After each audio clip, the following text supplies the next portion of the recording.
You see, I escaped from a circus last Saturday. You escaped from the circus? Yeah.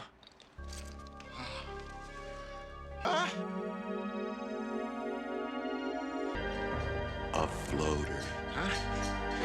Fear Floating, episode 23 of season 2 of Tales from the Darkside, that features the creature, the human balloon. You scared? At an army recruiting station in Arizona, Sergeant Buzz Coldwell and Corporal Marcia Smith are playing a budget version of Risk, and they get a guy who bursts into his door, demanding for them to protect him with their army. His name is Arnold Barker, and he has escaped from the circus that really wants to get him back since he is the human balloon. And he's wearing these ridiculous stilt shoes that weigh him down, because once he takes these shoes off, well, you can just see for yourself. They all float in Arizona. Floating into the fan! I've got you, it's all right. Arnold Barker gets accepted into the armed services. Now, why didn't he just go to, the police or something? I don't know, because it does seem like they have some experimental things that they're going to do with this floater. I should also mention, this is actually Pennywise the Clown's favorite episode of Tales from the Darkside. Do they float? Oh, yes. They float, Georgie. No, just one. Just one person floats. So things seem to be going pretty well for Mr. Arnold Barker. He's escaped from the circus and has now been given a job in the military. We're not sure what his job in the military is, but they're going to take care of him and protect him. However, we do have two more characters that get introduced into this episode. Betty Ann Cooper and her father. And let's just say they really want to get Arnold Barker back to the circus. Pregnant?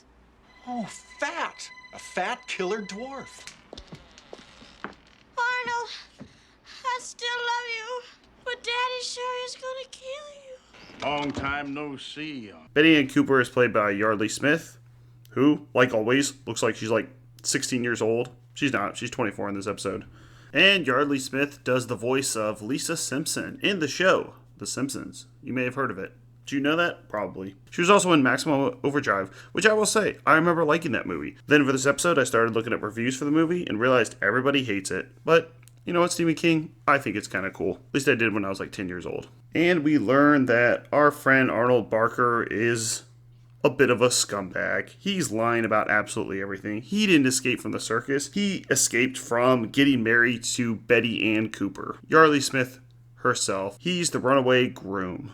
There's runaway brides, and to keep it fair, there's runaway grooms.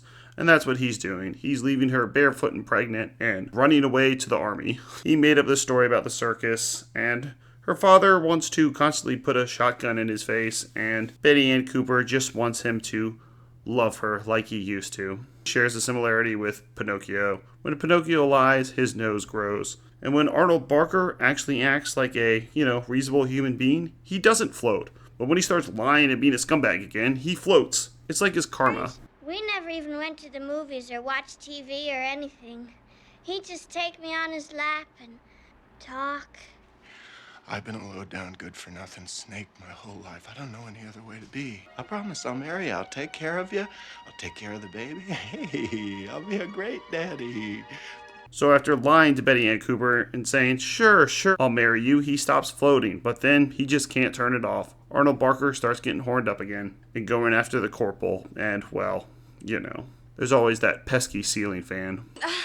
No, but you love Betty Ann. You want to marry Betty Ann. Words, Marcia, words. No. I mean anything when there's a gun in my head right now. I mean to get acquainted with you. Yeah. Be careful, Arnold. Hey, baby, relax. Look, I know you want me just as much as I... Marcia! You can float straight to hell, Arnold Barker. The fan!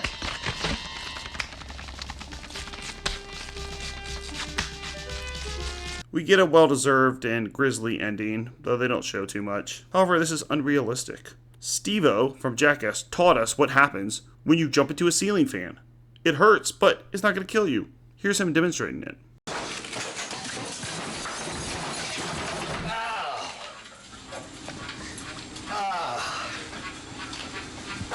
So this is an inaccurate Tales from the Dark Side, and I think I'm going to give it a solid 5. It is an average episode. I really think that they make the character Arnold Barker almost too bad. Like, he just keeps getting worse and worse and worse as time goes on.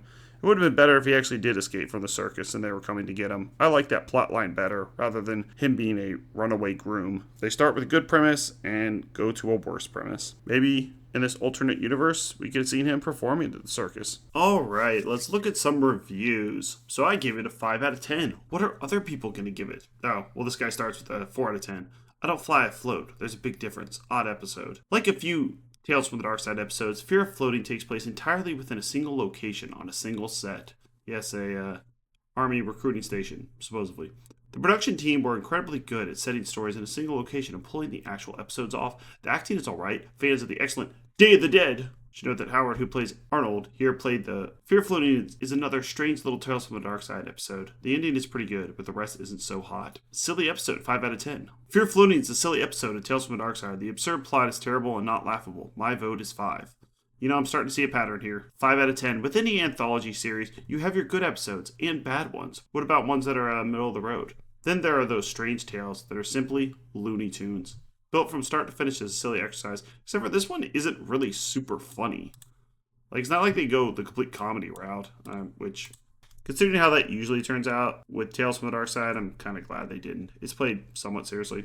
The setting is really convincing as a dead end for those who enter the army expecting great things, receiving a sentence of boredom and disappointment as a result. Yeah, there might have been something going on with some type of, like, commentary on army recruiting. Like, the guy does mention that he, like, hates the Air Force. Like, ha ha ha, army hates Air Force. But I didn't really understand what they were going for. Like, why would he go to an army recruiting office to escape his runaway bride? 3 out of 10. What am I even watching? The plus of this episode is it does contain blood, well, right at the end. The negative is it's not done in a scary fashion. It's another one of these silly episodes. I don't really know who writes these things or what it's for, but it's just too dumb to really connect with. It's called the 80s. He was doing some nose candy. 3 out of 10. Yeah, it's about a guy who can float.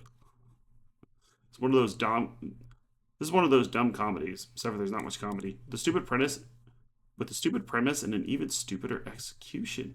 The acting is over the top. The main character does an okay job. The characters are ridiculous, and needless to say, the poor special effects are particularly noticeable given the non-existent budget. They could have showed him floating a little bit more. I mean, they show his feet coming off the ground, and then it goes right to, like, his upper torso and his head. So obviously he's just, like, standing on a box. And they don't show the lower part, and he's just waving his arms in the air. Yeah, and you kind of do see the ending coming, because they constantly show the fan throughout this episode. Episode starts with literally them showing the fan. You go, okay. Then there's a part where he almost floats up into the fan and goes, hey, you don't want to float up into the fan, even though a fan wouldn't kill you, but it's not a big enough fan, but whatever.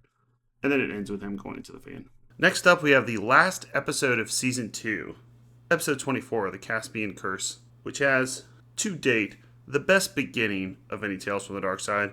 They finally stop screwing around. They usually waste like the first 10 minutes, or they have a build-up. This one just goes right out the gate, starts throwing blood at the wall, and you're like, wow, they're going buck wild in this episode. So it's a good one. Stay tuned for that, and check out our playlist for all episodes of Tales from the Dark Side, which we'll be starting Season 3 soon, so we're literally halfway through the series. Monsters, which is finished. Fear Itself, which is finished. Black Mirror, which we just started. And Cowboy Bebop. Thanks a lot.